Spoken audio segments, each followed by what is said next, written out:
And so the answer is, it, I think, would be disastrous for 3,500 people, several million people.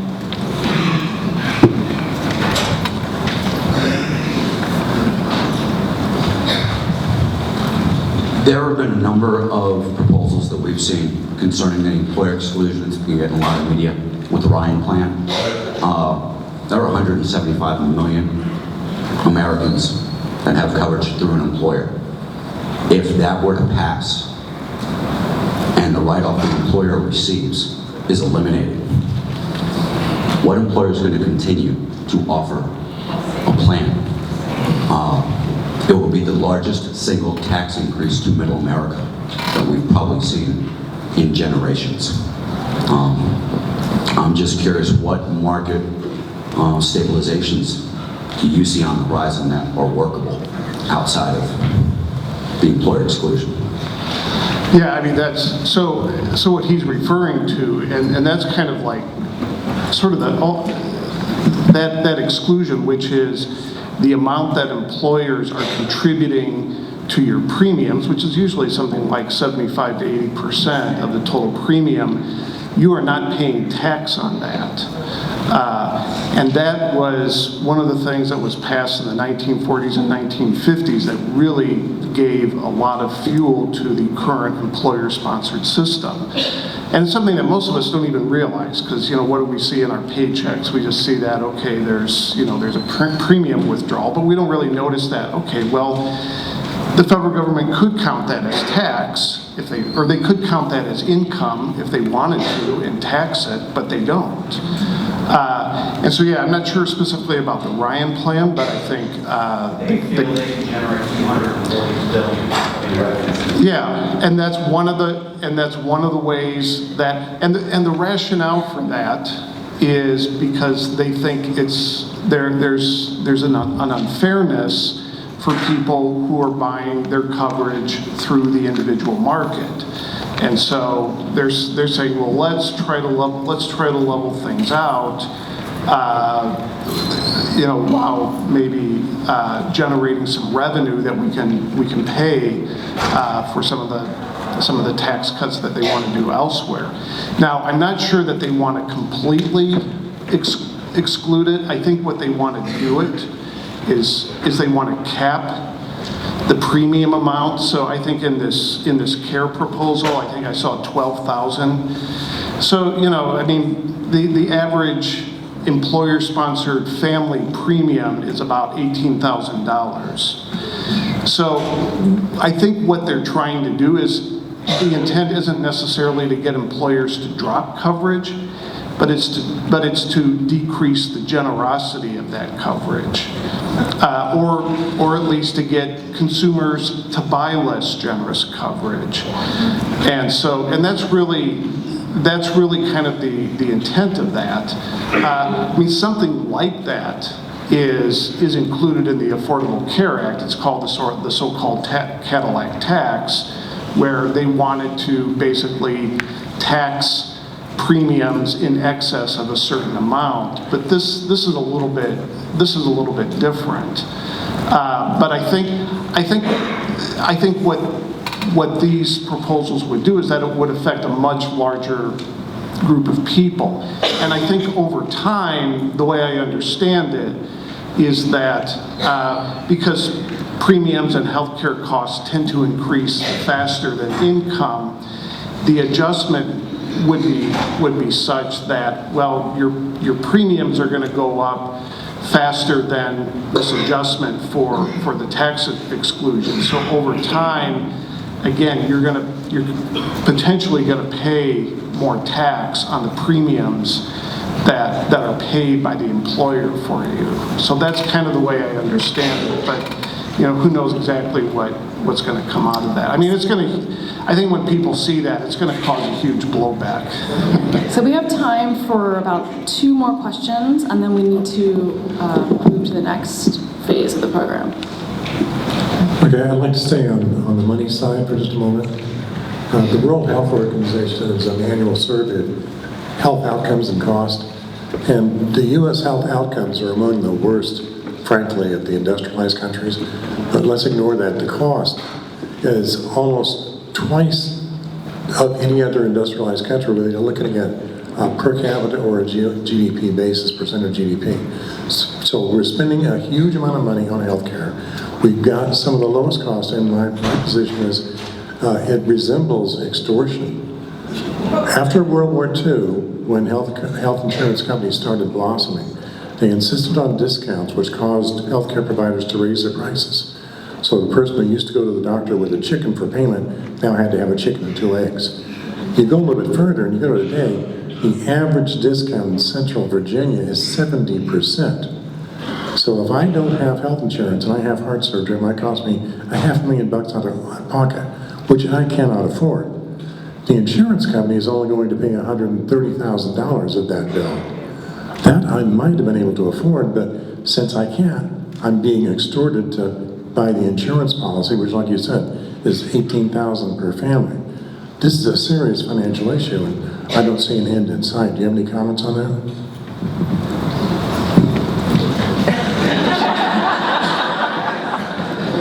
I mean, Play the lottery. the cost differential largely between the U.S. and other countries largely reflects differences in prices. It doesn't reflect that we necessarily use a lot more health care or that we get more tests. I mean, some cases we do, some cases we don't. It's prices. It's prices for drugs. It's prices for services that healthcare providers are paid. And the reason for that is there's, outside of Medicare and Medicaid, there's very little regulation of prices. We've had a fee-for-service system where doctors, hospitals are paid on a volume basis. So that gives them incentives to use more services and to get, and you know, they negotiate prices with the insurance companies. So the Affordable Care Act didn't address that directly. What they are trying to do is to change the incentives so that there's more incentive for healthcare providers and health plans to provide more value-based care, higher quality, so that they're incentivized not to charge higher prices. You know, the results of those things are mixed, and it's not clear whether the replacement plans are gonna keep them. But I haven't seen that really. Again, the replacement plans, the philosophy is basically, we can control prices if we give you more skin in the game, because that will make you a more intelligent and a more wise consumer and prudent user of health care. Charge you more. So Yeah, that's, other than this gentleman, does anybody know how much one of those procedures would cost? Because that's the whole thing. It's an information asymmetry. Yeah. You have no idea how much any of this care costs. And when you need care, you need it now, usually. Right. And if you need to go to the emergency department, are you going to shop around? No. No, of course not. Of course not. And what information is available to you is incredibly limited. So to just to build off of what Peter was saying, if we can't be more responsible consumers if we don't have all the information we have available They're to not us. going to give it to us. Oh, that's right. Can we, oh, I'm sorry, can we please thank our panelists and allow our closing commentator Maureen Haynes to talk. However, after her speech, you can ask your question. Don't worry, I don't really have a speech. Thank you all so much for coming out. This is amazing. You know, it's really true when Kevin Costner said, if you build it, they will come. And here you are. So I had a few notes, and it looks like I seem to have lost them. But I just wanted to thank everyone here. We do have just a little bit of housekeeping. If you have pink slips, please drop them off at the table out there. I do want my notes. I don't know what happened to them.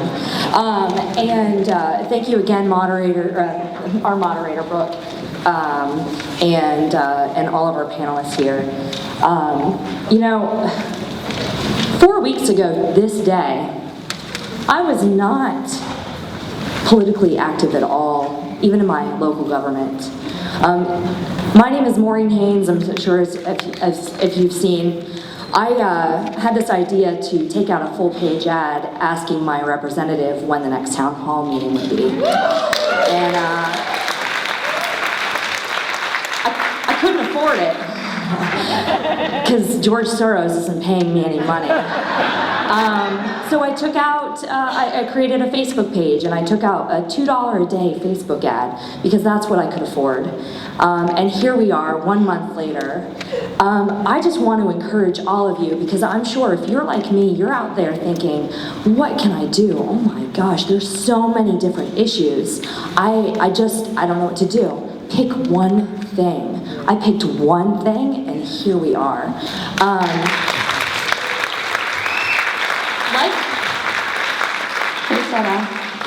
Like other people have said, you know, the Women's March, tonight is not a moment, this is a movement. Yes. And this is not a me movement, it's not about me, it's about we, right? And this is what democracy looks like, am I right?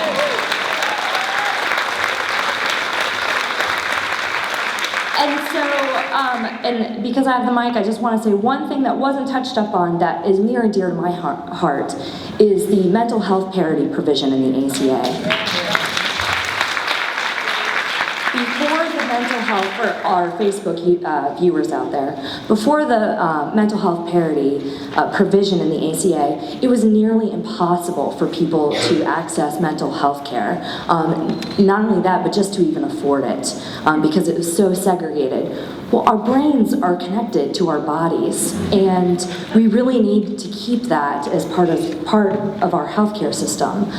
So find the one thing that's near and dear to your heart and fight for it, because that's all we can do right now. And network with people you don't even know, and just trust each other. I have made so many new friends, I'm just blown away. But anyways, there are people in this room who are running for House of Delegates and in other elections this year. If you're in the room, could you please stand? Take a look around.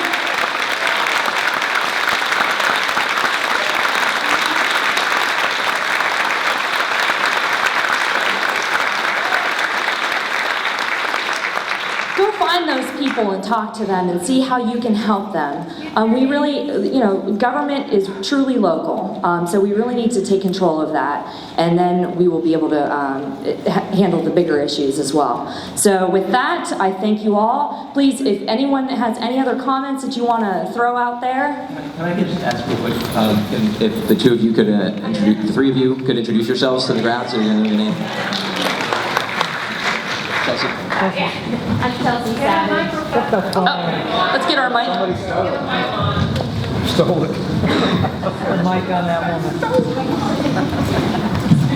Hi, I'm Chelsea Savage, and I'm running for the Democratic nomination for the 73rd District House of Delegates. That's Delegate John O'Bannon's district.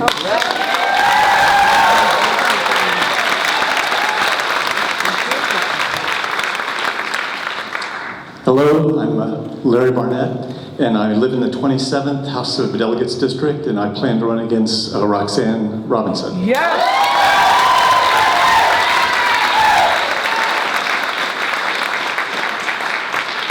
Thank you all so much. And I know Sheila Bynum-Coleman was here earlier. She's planning to run in the 68th district against Riley in 60. And Skylar Van Valkenburg as well. Skylar Van Valkenburg is running in the 72nd, and he was here earlier but left. She's 62nd because I remember it was 10 off. Okay. Sheila's 62nd, Skylar's 72nd, and he's the one who scooted out of here with a couple little kids beside earlier. And also Sarah Smith was here earlier. So there are people running. There are a lot of seats that have been won unopposed. So please look into that and talk to your friends and your neighbors and get involved. So.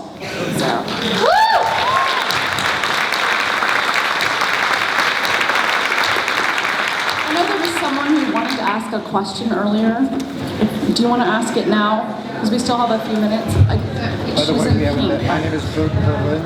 The point I wanted to make is the move to tax our health benefits is not just a revenue raiser, it's the long dream of GOP to put us on health savings accounts. They were so successful with the 401k back in the 80s with Reagan in Congress to get us, once laws were passed that you could save tax-free, companies rated pensions and threw everyone, 80% of us on health savings account, on 401ks, and that is the whole long dream of the GOP to put us on health savings accounts, and they will be more millions, a gift to Wall Street, because there'll be millions more accounts that fund managers can fee to death, just like they're doing now with these hidden fees.